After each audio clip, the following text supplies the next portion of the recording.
2024 लोकसभा चुनाव का चुनावी बिगुल बज चुका है। सभी पार्टियां अपने अपने प्रत्याशियों को चुनावी मैदान में उतार चुकी हैं। इस क्रम में आज प्रदेश के मुख्यमंत्री योगी आदित्यनाथ हाथरस पहुंचे, जहां उन्होंने प्रबुद्ध वर्ग सम्मेलन को संबोधित किया। सीएम योगी आदित्यनाथ भाजपा के प्रबुद्ध वर्ग सम्मेलन में भाग लेने के लिए दोपहर 12:30 बजे हाथरस के अग्रवाल सेवा सदन पहुंचे। मंच पर भाजपा के प्रत्याशी अनूप वाल्मीकि, विधायक अंजुला माहौर के साथ पार्टी के कई पदाधिकारी मौजूद थे। वहीं भाजपा के प्रबुद्ध वर्ग सम्मेलन में सीएम योगी आदित्यनाथ ने कहा कि आत्मनिर्भर भारत के तहत हाथरस, कासगंज, मथुरा, अलीगढ़ के सैकड़ों लोगों ने आत्मनिर्भरता धारण की है। वन डिस्ट्रिक्ट वन प्रोडक्ट के तहत सरकार द्वारा अलीगढ़ के हार्डवेयर, फिरोजाबाद के कांच का गिलास, हाथरस की हींग को हस्तशिल्प हुनर में ओडीओपी का हिस्सा बनाया है। हस्तशिल्प हुनर हाथरस के लोगों के डीएनए का हिस्सा है। आपके पूर्वज इस सभी से जुड़े हुए थे। सीएम योगी ने विरोधियों पर निशाना साधते हुए कहा कि जो लोग अराजकता करते थे उनके हाथ में सत्ता नहीं जानी चाहिए। सरकारी योजनाओं का बखान करते हुए उन्होंने कहा कि देश की आजादी के बाद राशन के लिए जनता तरस रही थी, लेकिन आज 80 करोड़ जनता को निःशुल्क राशन मिल रहा है। करोड़ों की छत मिल गई है। 60 करोड़ लोगों को आयुष्मान भारत योजना का लाभ मिला है। उन्होंने कहा कि तीसरे चरण में आपके यहाँ चुनाव होना है। जब चुनाव होगा गर्मी भी बढ़ जाएगी। उन्होंने एनडीए के दलों से आह्वान करते हुए कहा है कि भाजपा प्रत्याशी को जिताने के लिए अभी से जुट जाएं। उन्होंने यहाँ की हींग का जिक्र करते हुए कहा कि हींग की खुशबू देश में पहुंचनी चाहिए। किशन लाल दिलेर का जिक्र करते हुए वर्तमान सांसद की शालीनता का जिक्र किया। वहीं मंच पर सांसद राजवीर दिलेर, इगलास विधायक राजकुमार सहयोगी, भाजपा जिला अध्यक्ष शरद माहेश्वरी, विधायक सदर अंजुला माहौर, विधायक सिकंदरा राव, वीरेंद्र सिंह राणा, राज्य मंत्री असीम अरुण, हरिशंकर राणा, पालिका अध्यक्ष श्वेता चौधरी, जिला पंचायत अध्यक्ष सीमा उपाध्याय, रालोद विधायक प्रदीप सिंह, रालोद जिला अध्यक्ष केशव देव चौधरी, एमएलसी ऋषिपाल सिंह, प्रदेश उपाध्यक्ष दिनेश शर्मा आदि मौजूद रहे।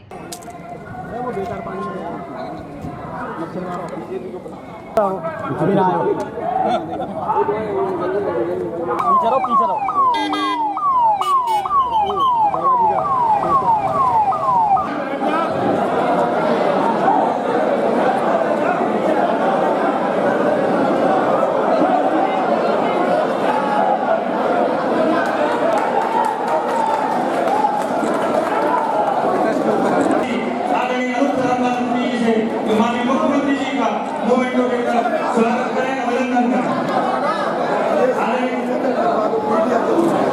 ये हाथरस की तो अपनी पहचान बाबू जी की तो खूबी है ही, साथ साथ इनकी उसको देश के अंदर भी जा सके, वहां तक पहुंचाने के गांधी जी को भारतीय जनता पार्टी ने इसके अंदर प्रत्याशी बनाया। ये पार्टी की व्यवस्था का हिस्सा होता है। आज कोई एक प्रत्याशी है, कल नया प्रत्याशी आ सकता है। श्री राजवीर सिंह दिलेर वर्तमान में सांसद है और मुझे बहुत अच्छा लगा वे आज अपना आशीर्वाद प्रदान करने के लिए इस मंच पर आए हैं। एक सरल चेहरा, आज से नहीं, अपने पिता के समय उनके पिताजी श्री किशन लाल दिलेर बहुत सज्जन आदमी, कई बार आपका संवाद लेकर और उन्होंने लगातार अपनी सहजता और सरलता के कारण इस पूरे क्षेत्र को प्रतिनिधित्व किया। अपनी विरासत को आगे बढ़ाते हुए श्री राजवीर सिंह दिलेर ने उसी कार्यक्रम को आगे बढ़ाया, लेकिन पार्टी के कार्यकर्ता के रूप में पार्टी का आदेश आया कि नहीं, इस बार एक नया प्रत्याशी वहां पर आएगा, आपको पार्टी के उसी कार्य के साथ जुड़ना।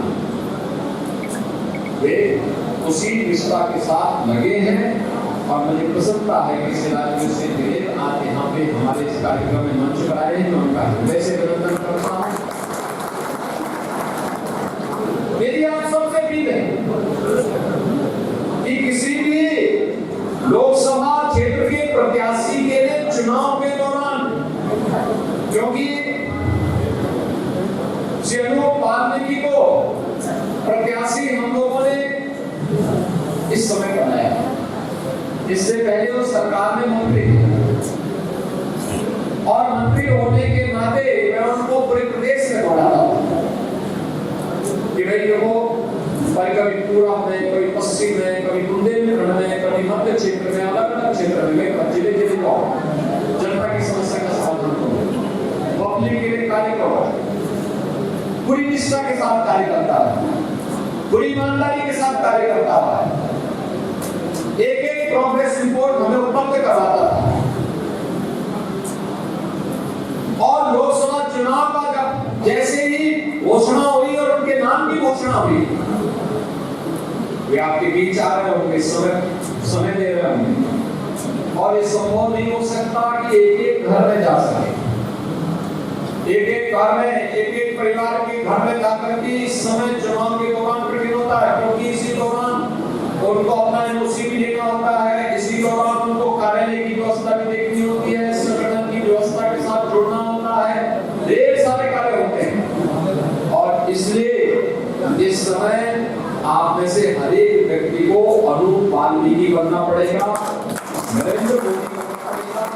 जैसे मोदी जी के नेतृत्व में पूरा देश चुनाव लड़ रहा है, ऐसे ही इनके प्रतिनिधि के रूप में घर घर जाना पड़ेगा और घर घर जाकर के आप सभी प्रत्याशियों, सभी जनता जनार्दन से अपील करें कि मोदी जी के नेतृत्व में भारत को दुनिया की सबसे बड़ी ताकत बनाने के लिए विकसित भारत, आत्मनिर्भर भारत, सैकड़ों वर्ष पहले उस आत्मनिर्भरता के लक्ष्य को प्राप्त कर लिया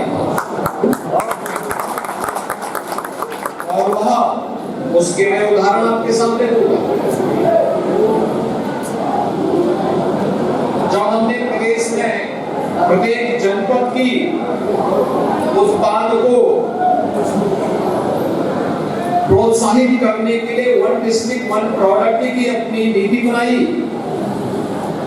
तो उसके पीछे अलीगढ़ का हार्डवेयर था, उसके पीछे मुरादाबाद के पीतल की कारीगरी थी, उसके पीछे आपके हाथरस की हींग भी प्रोसेसिंग की कार्यक्रम उसके पीछे था, उसके पीछे फिरोजाबाद का ग्लास की आइटम भी थी। ये सभी चीजें थी, यानी हस्तशिल्प और हुनर हमारे डीएनए का हिस्सा था।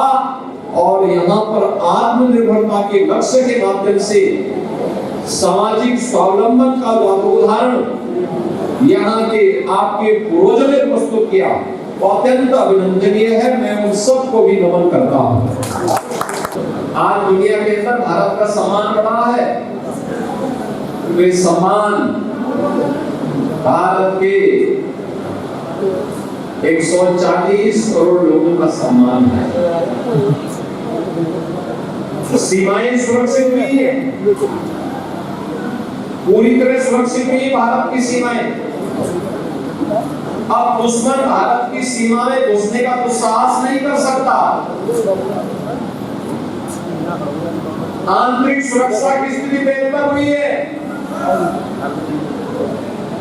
नक्सलवाद, आतंकवाद ये सब समाप्त हुआ है और मोदी जी के नेतृत्व में एक सुरक्षित और समृद्ध भारत की परिकल्पना को साकार करने के लिए हम सबको कार्य करना होगा।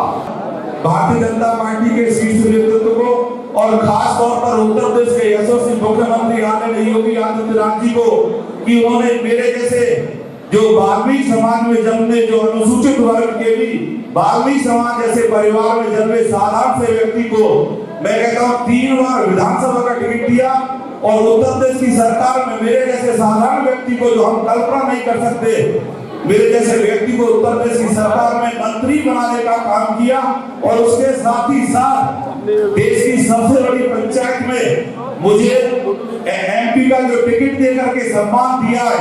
मैं और मेरा परिवार और मेरा समाज पूरा जीवन भर भारतीय जनता पार्टी और भारत की आप सबका जीवन भर नहीं रहेगा।